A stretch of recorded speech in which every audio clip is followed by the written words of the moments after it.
Assalamualaikum warahmatullahi wabarakatuh. Izin memperkenalkan diri, saya Khairunisa dari Program Studi Pendidikan Guru Sekolah Dasar semester 6C, Fakultas Keguruan dan Ilmu Pendidikan, Universitas Setiabudi Rangkas Bitung.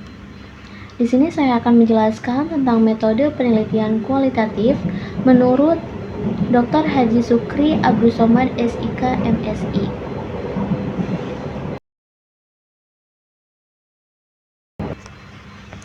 Metode penelitian kualitatif adalah metode penelitian untuk berlandaskan pada filsafat positivisme, digunakan meneliti pada kondisi objek yang alamiah, atau sebagai lawannya adalah eksperimen, di mana peneliti adalah sebagai instrumen kunci.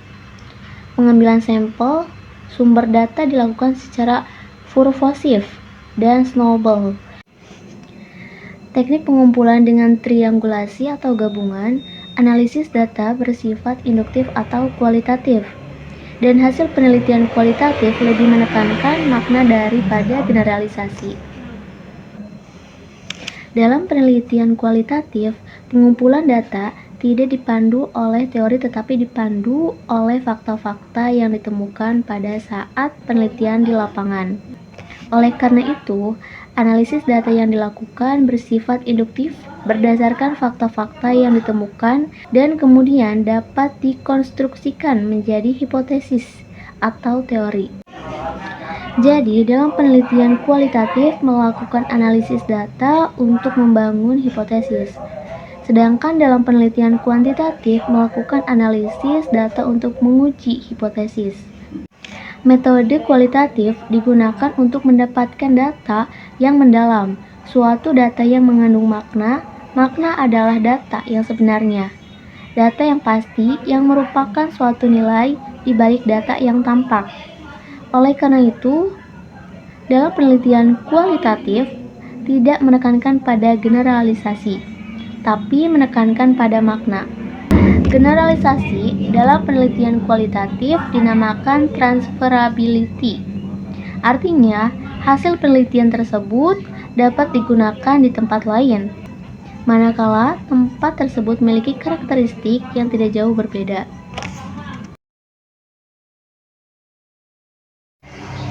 Dalam memahami filsafat ilmu, kekhawatiran akan kemungkinan terjadinya salah pengertian. Dalam memahami filsafat memang ada alasannya. Karena dalam kenyataannya memang masih banyak orang yang memiliki pengertian yang keliru tentang filsafat. Kita dapat melihat sekilas beberapa kesalahpahaman sebagaimana dipaparkan oleh Rappard 1996 sebagai berikut. Yang pertama, filsafat adalah sesuatu yang serba rahasia, mistis dan aneh. Yang kedua, filsafat dianggap sebagai ilmu yang paling istimewa, yang hanya dapat dipahami oleh orang-orang jenius. Kemudian, yang ketiga, filsafat tidak berharga untuk dipelajari karena tidak memiliki kegunaan praktis.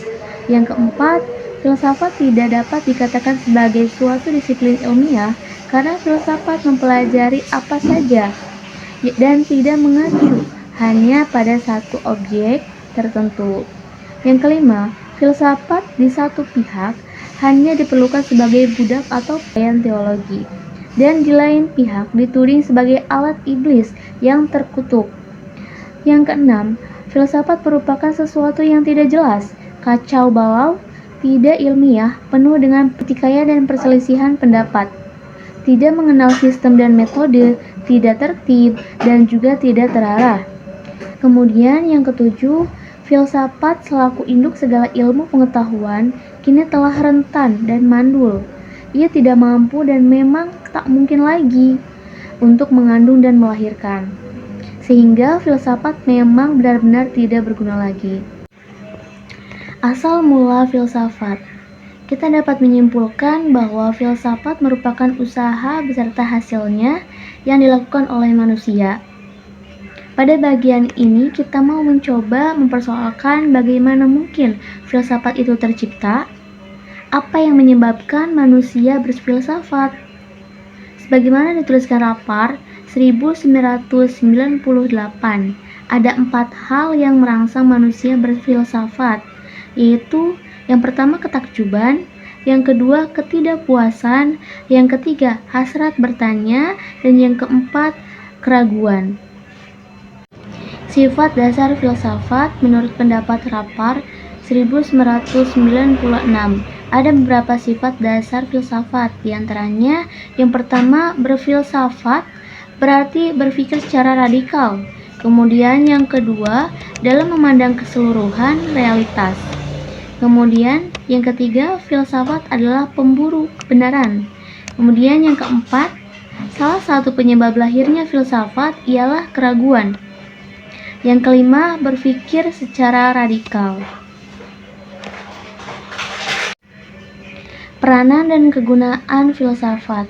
Menyimak sebab-sebab kelahiran filsafat dan proses perkembangannya, sesungguhnya filsafat telah memerankan sedikitnya 3 peranan utama dalam sejarah pemikiran manusia, yaitu sebagai pendobrak, pembebas, dan pembimbing, menurut Rappard tahun 1996.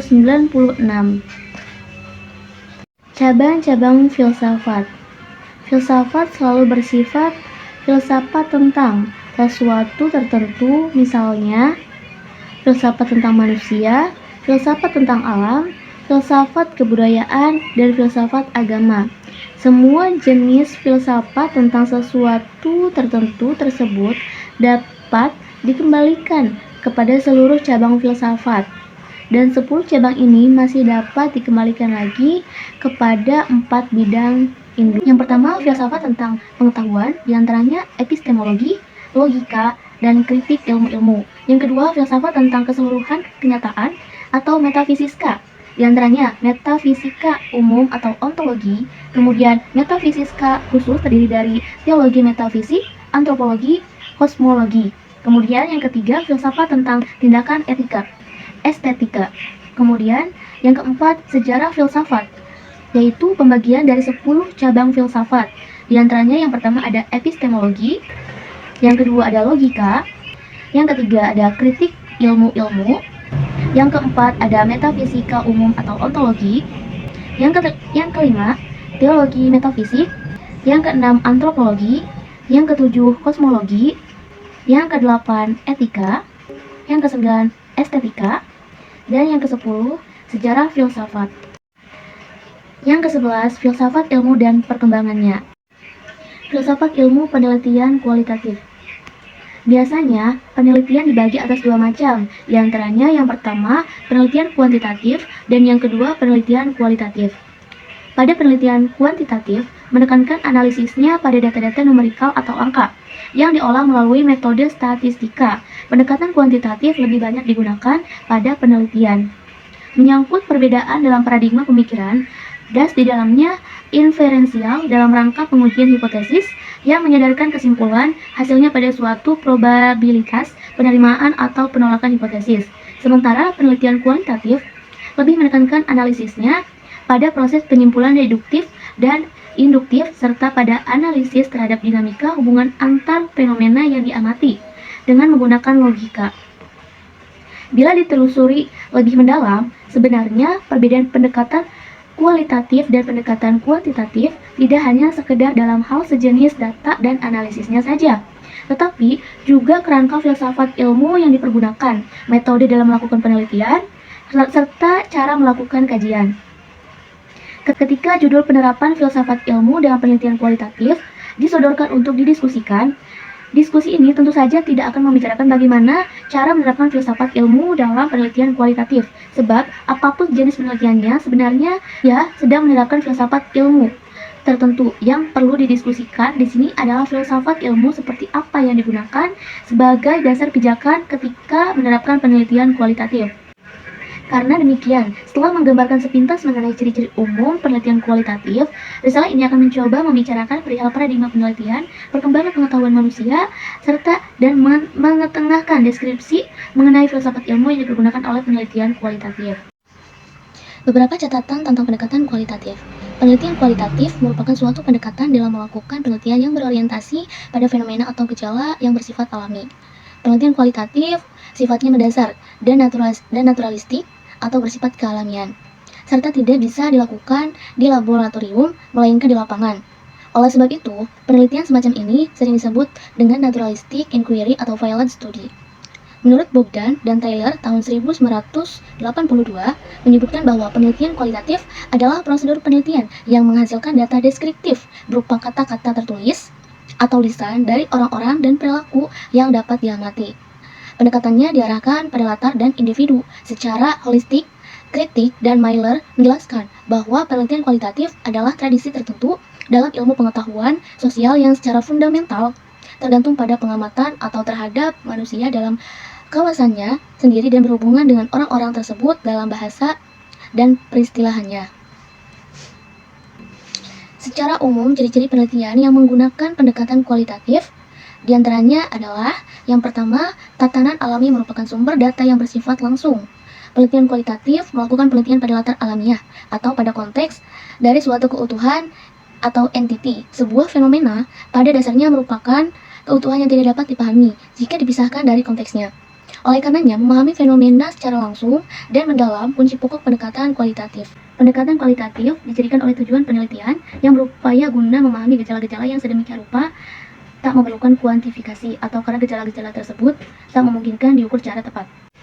Kemudian, metode pengumpulan data dalam observasi partisipasi. Beberapa ilmuwan menganggap bahwa istilah observasi, partisipasi, atau participan observation mempunyai arti yang lebih luas daripada hanya melakukan observasi secara partisipatif, yaitu kegiatan penelitian yang berarti field work, penelitian lapangan, studi lapangan, kerja lapangan, atau diberi nama dalam berbagai sebutan lainnya. Ada dua tujuan penelitian observasi partisipasi dalam mengamati situasi sosial. Yang pertama yaitu menempatkan diri dalam aktivitas sesuai dengan situasi yang berlangsung. Kemudian yang kedua mengamati aktivitas dari orang-orang atau aspek fisikal situasi tersebut. Kemudian pada bagian pengumpulan dan pencatatan data, sebelum melakukan penelitian perlulah menentukan tentang apakah yang akan dicatat dalam penelitian itu, memilih situasi sosial yang akan diikuti, atau bagaimana penelitian itu membuat deskripsi budaya yang menurut Frank penelitian etnografi merupakan upaya deskripsi budaya. Pengumpulan dan pemilihan data. Jumlah dan kualitas data, sejauh kapasitas bagaimanakah data yang dikumpulkan, itu perlu diamati secara berulang kali dan dicari hubungan satu sama lain menurut kategorinya. Tambahan data bila dicatat tersendiri harus kaitannya dicatat pada lembar catatan induk. Kemudian karakteristik penelitian kualitatif. Penelitian kualitatif memiliki sejumlah ciri-ciri yang membedakannya dengan penelitian lainnya. Dan seseorang peneliti memahami tentang konsep dan karakteristik penelitian kualitatif agar tidak banyak mengalami kesulitan dalam proses penelitian. Menurut Moleong, mengidentifikasikan ciri-ciri penelitian kualitatif diantaranya sebagai berikut. Yang pertama, yaitu latar alamiah. Yang kedua, lebih mementingkan proses. Kemudian yang ketiga, manusia sebagai instrumen. Yang keempat, teori dari dasar. Dan yang kelima, deskriptif. Yang keenam, analisis data secara induktif. Yang ketujuh, desain bersifat sementara. Yang kedelapan, hasil penelitian dirundingkan dan disepakati bersama. Yang kesembilan, analisis data dilakukan sejak awal. Pada penelitian kualitatif, analisis data dilakukan sejak awal ketika peneliti mulai mendapatkan data di lapangan dan tidak dilakukan setelah semua data terkumpul baru dianalisis. Kemudian jenis-jenis penelitian kualitatif. Yang pertama, etnografi atau etnografi. Yang pertama, etnografi. Yang kedua, studi kasus atau case studies. Yang ketiga, grounded theory.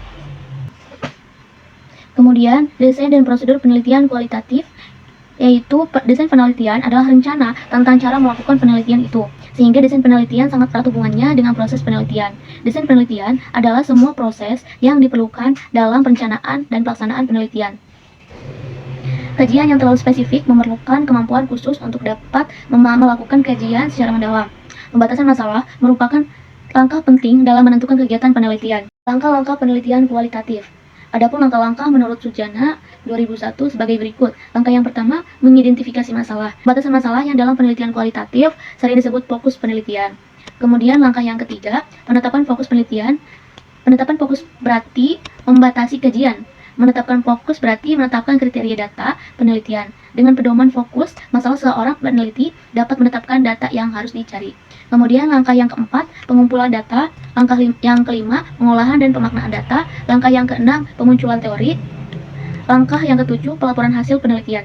Laporan hasil penelitian merupakan bentuk pertanggungjawaban peneliti setelah melakukan kegiatan pengumpulan data penelitian dinyatakan selesai. Dalam konteks yang seperti ini, pelaporan hasil peneliti secara tertulis menurut Soekardi tahun 2003 memiliki nilai guna setidaknya dalam 4 hal sebagai berikut. Yang pertama, sebagai kelengkapan proses penelitian yang harus dipenuhi oleh para peneliti dalam setiap kegiatan peneliti. Kemudian yang kedua, sebagai hasil nyata peneliti dalam merealisasikan kajian ilmiah. Kemudian yang ketiga, sebagai dokumen autentik suatu kegiatan ilmiah yang dapat dikomunikasikan kepada masyarakat ataupun sesama peneliti. Kemudian yang keempat, sebagai hasil karya nyata yang dapat digunakan untuk berbagai keperluan bergantung pada kepentingan peneliti. Kemudian, unsur-unsur desain peneliti kualitatif. Ada hakikatnya, desain penelitian kualitatif ini bersifat emergent atau tidak dapat dimanfaatkan pada taraf permulaan dan baru mendapat bentuk yang lebih jelas sepanjang peneliti itu dijalankan. Namun, untuk kepentingan penulisan laporan, peneliti sebaiknya membuat suatu desain yang dapat menjadi bahan untuk dipertimbangkan keabsahan. Dalam penyusunan desain penelitian kualitatif, menurut Bogdan dan Bicklin memberikan petunjuk sebagai berikut. Yang pertama, menentukan fokus penelitian. Yang kedua, menentukan paradigma penelitian. Yang ketiga, menentukan kesesuaian paradigma dengan teori. Yang keempat, menentukan sumber data lokasi para responden. Yang kelima, menentukan tahap-tahap penelitian. Yang keenam, menentukan instrumen penelitian, kumpulan data dan pencatatannya. Yang ketujuh, rencana analisis data. Yang kedelapan, rencana logistik. Yang kesembilan, rencana mencapai tingkat kepercayaan akan kebenaran penelitian. Yang kesepuluh, merencanakan lokasi tempat penelitian akan dilaksanakan. Kemudian yang selanjutnya, menghormati etika penelitian. Kemudian masalah dan fokus masalah penelitian kualitatif. Pertama-tama, peneliti perlu mengidentifikasi topik penelitian. Topik penelitian merupakan persoalan-persoalan atau masalah penelitian yang perlu diteliti. Mengidentifikasi masalah penelitian merupakan kegiatan melakukan spesifikasi persoalan-persoalan yang ada untuk diteliti, mengembangkan dasar-dasar kebenaran untuk melakukan penelitian tersebut, dan mendeskripsikan pentingnya penelitian terhadap pembaca yang berminat terhadap hasil penelitian tersebut.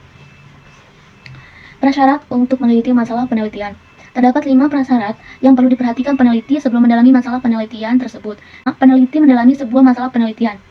Jika masalah penelitian tersebut dapat menutup gap yang ada dalam literatur masalah, penelitian tersebut belum banyak diteliti sebelumnya. Kemudian yang kedua, peneliti mendalami sebuah masalah penelitian jika masalah penelitian tersebut mereplikasi ilmu pengetahuan yang ada sebelumnya, tetapi untuk sampel dan lingkungannya penelitian yang baru. Ketiga, peneliti untuk melakukan penelitian. Jika masalah penelitian tersebut dapat memperdalam penelitian sebelumnya agar lebih memahami kompleksitas masalah penelitian. Keempat, peneliti sebaiknya melakukan penelitian agar orang-orang yang terpinggirkan dapat bersuara. Kelima, lakukan penelitian tersebut dapat menyediakan berbagai kesimpulan dan saran untuk memperbaiki praktik-praktik yang ada. Kemudian, bagaimana menulis masalah penelitian? Yang pertama, menulis topik penelitian. Yang kedua, menulis masalah penelitian. Yang ketiga, justifikasi pentingnya masalah penelitian. Yang keempat, manfaat penelitian. Kemudian, ada lagi bagaimana menulis masalah penelitian. Di antaranya, yang pertama, eksploratif atau mengeksplorasi. Kemudian, yang kedua, deskriptif atau mendeskripsikan. Kemudian, yang ketiga, eksplanatoris atau menjelaskan. Yang keempat, evaluatif. Kemudian, yang kelima, prediktif atau melakukan prediksi. Kemudian, yang keenam, menguraikan sebab atau akibat. Kemudian, rumusan masalah penelitian. Yang pertama, kriteria rumusan masalah penelitian. Pertama, sebuah rumusan masalah berbentuk kalimat tanya. Kedua, sebuah rumusan masalah yang tepat harus sesuai dengan tujuan penelitian. Ketiga, rumusan masalah penelitian perlu dibuat berdasarkan konteks masalah yang dilaporkan dalam penelitian sebelumnya. Keempat, pertanyaan-pertanyaan perlu diyakini peneliti untuk dapat diteliti atau feasibility. Kemudian jenis-jenis rumusan masalah penelitian. Yang pertama yaitu rumusan masalah deskriptif, rumusan masalah komparatif, rumusan masalah asosiatif, rumusan masalah kausal. Kemudian rumusan masalah penelitian kualitatif seperti fungsi pertama, masalah dalam desain penelitian kuantitatif. Tujuan utama rumusan masalah penelitian kuantitatif ialah untuk memfokuskan tujuan-tujuan khusus penelitian. Paradigma, apakah yang dianut oleh seorang peneliti, yaitu apakah ia sebagai peneliti, evaluator, atau sebagai peneliti kebijakan. Masalah adalah lebih dari sekedar pertanyaan dan jelas berbeda dengan tujuan. Menurut Guba, masalah adalah suatu keadaan yang bersumber dari hubungan antara dua faktor atau lebih yang menghasilkan situasi yang membingungkan.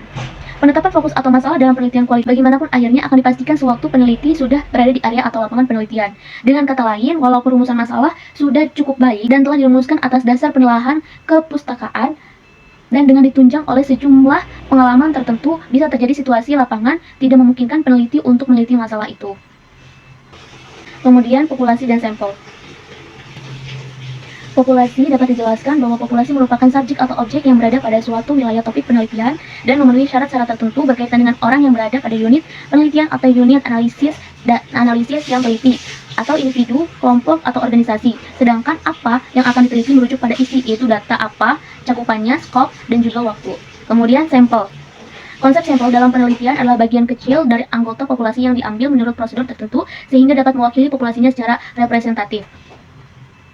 Teknik pengambilan sampel penelitian lapangan memiliki pendekatan yang lebih bersifat pada data lapangan yang diperoleh melalui informan, respon, dan dokumentasi atau observasi pada setting sosial yang berkaitan dengan subjek yang diteliti. Dalam pelaksanaannya, peneliti mengamati responden secara langsung dan berpartisipasi dalam setting sosial, serta menyatu dengan budaya yang ada. Menurut Burgess, tahun 1982, dalam Sugiono, teknik pengamatannya dapat dilakukan dengan percakapan, wawancara terstruktur atau formal, wawancara tidak terstruktur, informal, survei, dan pengumpulan dokumen pribadi atau tulisan, rekaman, percakapan, foto-foto, dan lain-lain. Teknik-teknik ini dapat digunakan dalam kombinasi yang berbeda-beda tergantung pada permasalahan penelitiannya. Kemudian, instrumen dalam penelitian kualitatif yang menjadi instrumen atau alat penelitian adalah penelitian itu sendiri. Oleh karena itu, peneliti sebagai instrumen juga harus divalidasi. Seberapa jauh peneliti kualitatif siap melakukan penelitian dan selanjutnya terjun ke lapangan. Kemudian, teknik pembangkitan data. Teknik pengumpulan data merupakan langkah yang paling strategi dalam penelitian, karena tujuan utama dalam penelitian adalah mendapatkan data. Tanpa mengetahui teknik pengumpulan data, maka peneliti tidak akan mendapatkan data yang memenuhi standar data yang ditetapkan. Kemudian, pengumpulan data yang dapat dilakukan dalam berbagai setting, berbagai sumber, dan berbagai cara. Bila dilihat dari settingnya, data dapat dikumpulkan pada setting alamiah, pada laboratorium, dengan metode eksperimen, di rumah dengan berbagai responden, pada suatu seminar, diskusi, di jalan, dan lain-lain. Bila dilihat dari sumber primer dan sumber sekunder. Sumber primer adalah sumber data yang langsung memberikan data kepada pengumpulan data, dan sumber sekunder merupakan sumber yang tidak langsung memberikan data kepada pengumpulan data. Untuk mengumpulkan data di lapangan dalam rangka menjawab fokus penelitian, maka dipergunakan metode pengumpulan data sebagai berikut. Yang pertama, wawancara atau interview, teknik pengumpulan data dengan dokumen, kemudian teknik analisis data. Dalam penelitian kualitatif, data diperoleh dari berbagai sumber dengan menggunakan teknik pengumpulan data yang bermacam-macam, triangulasi, dan dilakukan secara terus-menerus sampai datanya jenuh. Dengan pengamatan yang terus-menerus tersebut mengakibatkan variasi data tinggi sekali. Data yang diperoleh pada umumnya adalah data kualitatif atau walaupun tidak menolak data kuantitatif, sehingga teknik analisis data yang digunakan belum ada polanya yang jelas. Oleh karena itu, sering mengalami kesulitan dalam melakukan analisis. Kemudian, analisis data dalam penelitian kualitatif dilakukan sejak sebelum memasuki lapangan, selama di lapangan, dan setelah di lapangan. Namun, dalam penelitian kualitatif, analisis data lebih difokuskan selama proses di lapangan, bersamaan dengan pengumpulan data. Dalam kenyataannya, analisis data kualitatif berlangsung selama proses pengumpulan data daripada setelah selesai pengumpulan data. Yang pertama, analisis sebelum di lapangan. Penelitian kualitatif telah melakukan analisis data sebelum peneliti memasuki lapangan. Analisis dilakukan, terdapat data hasil studi pendahuluan atau data sekunder. Kemudian model data atau data display. Analisa data setelah pengumpulan data. Pada tahap ini, peneliti banyak terlibat dalam kegiatan penyajian atau penampilan display dari data yang dikumpulkan dan dianalisis sebelumnya. Peneliti kualitatif banyak menyusun teks naratif. Pada garis besar, model analisis itu diuraikan sebagai berikut. Yang pertama, analisis domain atau domain analisis. Analisis taksonomi atau taksonomi analisis. Kemudian, yang selanjutnya ada analisis komponensial atau komponential analisis. Kemudian, yang selanjutnya ada analisis tema kultural atau discovering cultural terms. Analisis komparasi konstan atau grounded theory research. Kemudian, prosedur analisis data. Analisis data adalah pencarian atau pelacakan pola-pola analisis dari data kualitatif. Adalah pengujian sistematik dari sesuatu untuk menetapkan bagian-bagiannya, hubungan antar kajian, dan hubungan terhadap keseluruhannya. Menurut Spreidel tahun 1980 dalam Imam 2016. Artinya, semua analisis data kualitatif akan mencakup penelusuran data melalui catatan-catatan atau pengamatan lapangan untuk menemukan pola-pola budaya yang dikaji oleh peneliti. Menurut Manja 2007 dalam Imam 2016, teknik pengumpulan data dan analisis data pada praktiknya tidak secara mudah dipisahkan. Kedua kegiatan tersebut berjalan serempak, artinya pengumpulan data dan kemudian dilanjut setelah pengumpulan data selesai dikerjakan. Analisis data mencakup kegiatan data, mengorganisasikannya, memilih dan mengaturnya ke dalam pola, menemukan apa yang penting dan apa yang dipelajari, dan memutuskan apa yang akan dipaparkan kepada orang lain. Kemudian, prosedur analisis data diantaranya yang pertama, analisis data saat studi pendahuluan. Yang kedua, analisis data saat di lapangan. Analisis data setelah selesai di lapangan. Yang keempat, analisis data model Sprague. Dalam penelitian kualitatif, temuan atau data dapat dinyatakan valid apabila tidak ada perbedaan antara yang dilaporkan peneliti dengan apa yang sesungguhnya terjadi pada objek yang diteliti. Tetapi perlu diketahui bahwa kebenaran realitas data menutup penelitian kualitatif tidak bersifat tunggal, jamak, dan tergantung pada konstruksi manusia. Dibentuk dalam diri seorang sebagai hasil proses mental tiap individu yang berbagai latar belakangnya. Oleh karena itu, bila terdapat 10 peneliti dengan latar belakang yang berbeda meneliti pada objek yang sama, akan mendapat 10 temuan dan semuanya dinyatakan valid kalau apa yang ditemukan itu tidak berbeda dengan kenyataan sesungguhnya yang terjadi pada objek yang diteliti. Kemudian pendekatan kualitatif ilmu administrasi publik dan kebijakan publik. Secara ringkas, dikatakan bahwa penelitian pada dasarnya memiliki 3 tujuan utama yang bersifat penemuan, pembuktian, dan pengembangan. Untuk menuju ke sana, maka diperlukan seperangkat alat atau instrumen yang dalam konteks metodologi penelitian tersebut sebagai metode penelitian. Alasan hakiki menggunakan metode penelitian karena dengan metode penelitian ciri-ciri keilmuan suatu penelitian itu dapat ditunjukkan. Oleh karena itu, maka dalam ilmu administrasi publik, penerapan metode penelitian juga dilakukan dengan tujuan untuk mendapatkan, memahami, memecahkan dan membuktikan persoalan-persoalan dalam bidang administrasi publik dengan cara yang ilmiah. Karakteristik pendekatan penelitian kualitatif. Di antaranya itu yang pertama paradigma atau interpretivisme, kemudian tujuan atau hubungan menunjukkan pola hubungan yang interaktif, menemukan teori yang menggambarkan realitas yang kompleks, kemudian memperoleh pemahaman makna understanding, kemudian teknik pengumpulan data yaitu pengamatan, peran serta wawancara mendalam, dokumentasi, diskusi terbatas atau focus group discussion, kemudian trimulasi. Peneliti sebagai instrumen yang telah dicatat atau tape recorder, kamera, handcam, dan lain-lain. Kemudian sampel kecil tidak representatif, purposive snowball. Kemudian berkembang selama proses penelitian dan analisis data terus-menerus sejak awal sampai akhir penelitian. Dalam literatur awal, metode evaluasi perdebatan antara metodologi kuantitatif dan kualitatif cenderung kasar. Dalam beberapa tahun terakhir, perdebatan telah diperhalus. Suatu konsensus mulai muncul di mana tantangan yang lebih penting adalah memastikan bahwa metode yang digunakan sesuai dengan pertanyaan dan permasalahan penelitian dan bukan hanya malah secara luas mengatasi semua masalah. Menurut Gunn, 1991, ada 3 bentuk atau model analisis kebijakan, yaitu model prospektif, model retrospektif, dan model integratif. Mungkin hanya itu saja penjelasan dari saya tentang metode penelitian kualitatif menurut Dr. Haji Zukri Abdul Somad, SIK, MSI. Kurang lebihnya mohon maaf. Wabillahi taufiq wal hidayah. Wassalamualaikum warahmatullahi wabarakatuh.